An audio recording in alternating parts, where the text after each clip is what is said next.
Hello दोस्तों, अपने घर की यानी कि अपने पत्नी की ये बातें किसी से शेयर ना करें, नहीं तो आपको जीवन में हंसी का पात्र बनना पड़ेगा। पहली चीज, आचार्य चाणक्य के अनुसार आपको जीवन में कभी भी अपनी पत्नी की नाराजगी या फिर उसके गुस्से का जिक्र किसी और से नहीं करना है।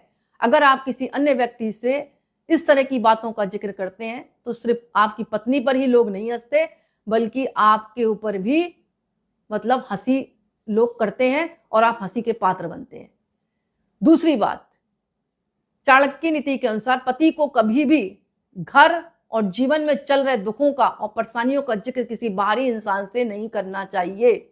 जब आप ऐसा करते हैं तो आपकी परेशानियों और दुखों का फायदा भी लोग उठा लेते हैं। कहीं कहीं आपने परेशानी की बात करी, दुख बताए, तो वो फायदा उठाएंगे। और पता है, जीवन में फायदा उठाने के साथ साथ आपके ऊपर तंज भी कसेंगे। तो अपने घर में कोई भी दुख हो, कोई भी परेशानी हो, किसी बाहरी व्यक्ति से कदापि शेयर ना करें, चाहे वो कितना भी आपके नजदीक हो, क्योंकि दुनिया फायदा उठाती है।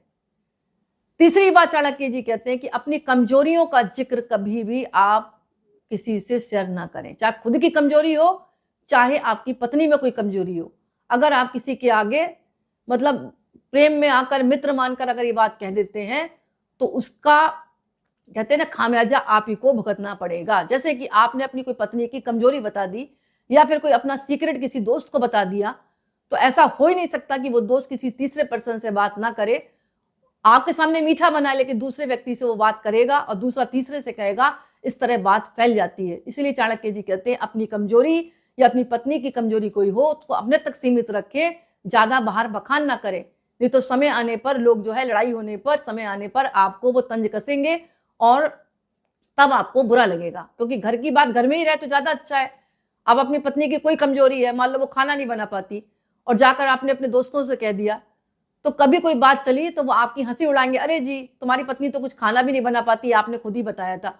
तो इसीलिए चाणक्य जी कहते हैं अपनी कोई कमजोरी हो या पत्नी की कोई कमजोरी हो, किसी बाहरी व्यक्ति से शेयर ना करें।